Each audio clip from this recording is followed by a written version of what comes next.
사랑하는 수정동교회 성도 여러분, 안녕하십니까? 김병철 목사입니다. 어제는 오래전 읽었던 시집을 다시 읽어보았습니다. 박노해 시인의 그러니 그대 사라지지 말아라 라는 시입니다. 시 중에 몇 구절을 소개해드리겠습니다. 그토록 강력하고 집요한 악의 정신이 지배해도 자기 영혼을 잃지 않고 희미한 등불로 서 있는 사람, 어디를 둘러보아도 희망이 보이지 않는 시대에 무력할지라도 끝끝내 꺾여지지 않는 최후의 사람, 세계의 모든 어둠과 악이 총동원되었어도 결코 굴복시킬 수 없는 한 사람이 살아있다면 저들은 총체적으로 실패하고 패배한 것이다. 삶은 기적이다. 인간은 신비이다. 희망은 불멸이다. 그대 희미한 불빛만 살아있다면 그러니 그대 사라지지 말아라. 2000년 전 갈릴리 척박하고 소외된 땅에 나타난 한 청년, 그 사람이 시작한 희망의 불빛은 지금도 사라지지 않고 이 땅에 소망과 생명의 불길로 타오르고 있습니다. 그 믿음 가운데 사는 우리가 어디를 둘러보아도 희망이 보이지 않는 것만 같은 시대에 무력할지라도 끝끝내 꺾여지지 않는 최후의 한 사람이 됩시다. 우리의 삶은 기적입니다. 믿음은 신비입니다. 희망은 불멸입니다. 그러니 그대여 희미한 믿음의 불빛을 다시 높이 들고 세상을 밝히시기 바랍니다. 이제 사순절 12번째 묵상을 시작하겠습니다. 경건한 마음으로 묵상에 참여해 주시기 바랍니다. 다 함께 찬송가 94장 주 예수보다 더 귀한 것은 없네 찬송하겠습니다.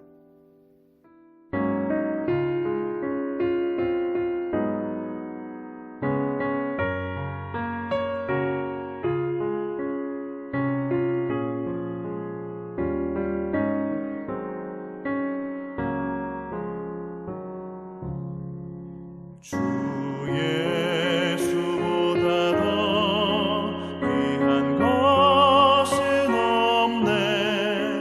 이 세상 부귀와 바꿀 수 없네.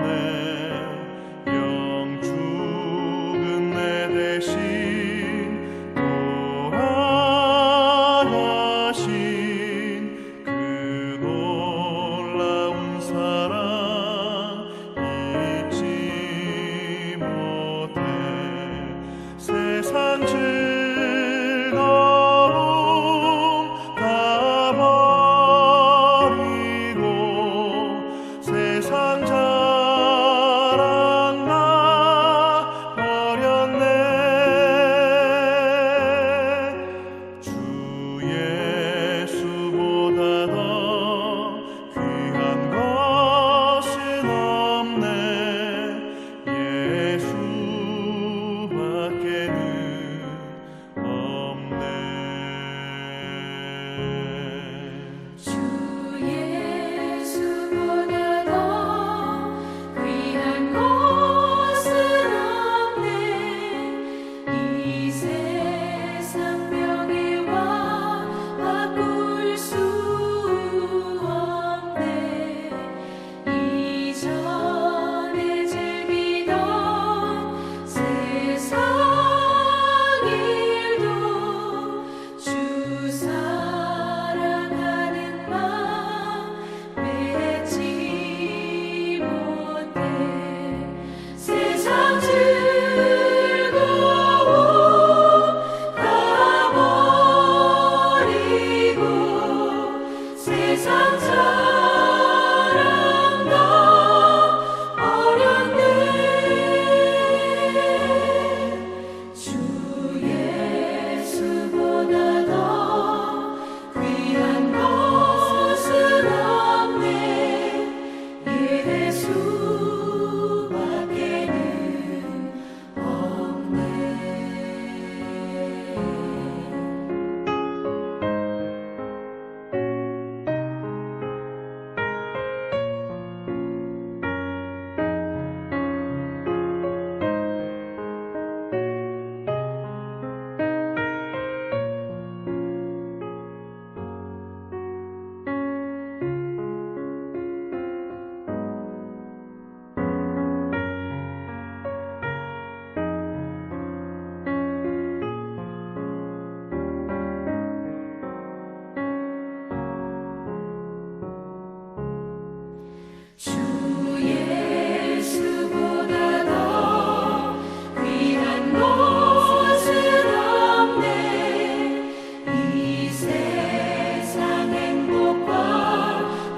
하나님의 말씀은 마태복음 17장 1절에서 8절까지 말씀입니다. 신약성경 28쪽에 있습니다. 이제 제가 하나님의 말씀을 강독하도록 하겠습니다. 이것은 하나님의 말씀입니다. 하나님의 말씀에 경청하시기 바랍니다. 엿새 후에 예수께서 베드로와 야고보와 그 형제 요한을 데리시고 따로 높은 산에 올라가셨더니 그들 앞에서 변형되사 그 얼굴이 해같이 빛나며 옷이 빛과 같이 희어졌더라. 그때에 모세와 엘리야가 예수와 더불어 말하는 것이 그들에게 보이거늘 베드로가 예수께 여쭈어 이르되 주여 우리가 여기 있는 것이 좋사오니 만일 주께서 원하시면 내가 여기서 초막셋을 짓되 하나는 주님을 위하여 하나는 모세를 위하여 하나는 엘리야를 위하여 하리이다. 말할 때에 호련히 빛난 구름이 그들을 덮으며 구름 속에서 소리가 나서 이르시되 이는 내 사랑하는 아들이요 내 기뻐하는 자니 너희는 그의 말을 들으라 하시는지라. 제자들이 듣고 엎드려 심히 두려워하니 예수께서 나와 그들에게 손을 대시며 이르시되 일어나라 두려워하지 말라 하시니 제자들이 눈을 들고 보매 오직 예수 외에는 아무도 보이지 아니하더라. 아멘. 변화산에서 변모하신 예수님의 영광을 본 베드로, 야고보, 요한은 초막을 짓고 주님과 함께 있기를 원했습니다. 제자들은 유대인들이 존경한 엘리야와 모세 그리고 자신들의 스승인 예수님과 함께하는 기쁨을 계속 누리고 싶었습니다. 그러나 주님이 원하는 것은 다른 데 있었습니다. 예수님은 얼마 전에 말씀하신 대로 자신이 많은 고난을 겪고 죽임당할 것을 아셨고 그 길을 가셔야 했습니다. 호련히 뒤덮인 빛난 구름 속에서 제자들에게 들려오는 소리는 예수님이 하나님께서 사랑하시는 아들, 하나님을 기쁘시게 하는 자라는 분명하고도 놀라운 소식이었습니다.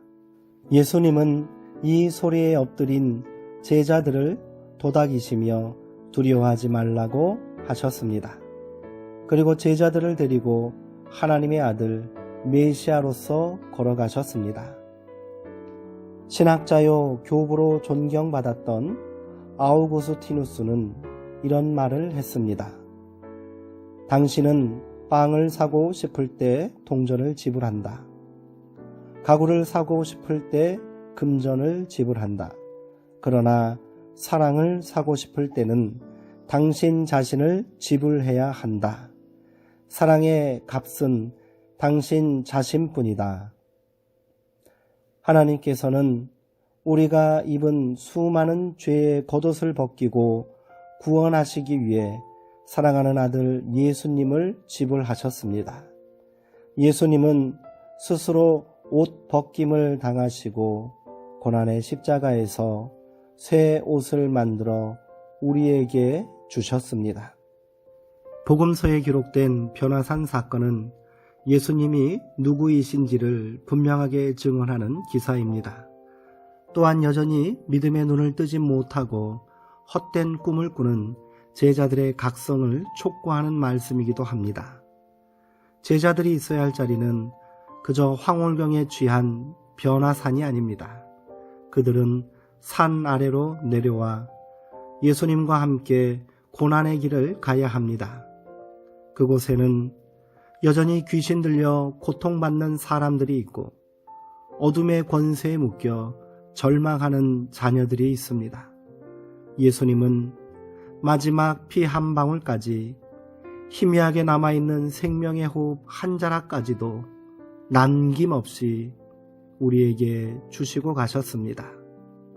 그 은혜로 그 감당할 수 없는 대속의 능력으로 우리가 새 생명을 살고 있습니다. 그러니 우리도 기꺼이 산 아래로 내려가야 합니다. 치열한 영적 싸움이 기다리고 있는 삶의 자리로, 생명을 갈망하고 있는 저들에게로, 그렇게 우리가 그리스도의 고난에 동참할 때 이 땅에 생명의 역사가 다시 시작될 줄 믿습니다.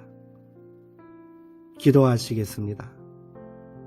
구원과 생명의 하나님, 죽음과 죄악의 사슬에 묶여 멸망의 길로 달려가는 우리를 위해 예수 그리스도를 보내주시고 십자가 대속의 역사로 우리를 구원과 생명의 자녀되게 하시니 감사합니다. 이제 우리가 그리스도의 남은 고난을 내 육체의 채움으로 하나님께서 기뻐하시는 자녀된 삶을 살기를 결단하오니 연약한 우리에게 더 큰 믿음과 열심을 주옵소서. 우리의 생명과 소망이 되시는 예수 그리스도의 이름으로 기도합니다. 아멘. 이상으로 사순절 12번째 묵상을 마치겠습니다. 함께 나누신 마태복음 17장 1절에서 8절까지 말씀을 3번 이상 깊이 묵상하시고 더 깊은 묵상의 자리로 나아가시기 바랍니다. 오늘도 평안하시고요. 은혜에 응답하는 삶을 사시기를 축원드립니다.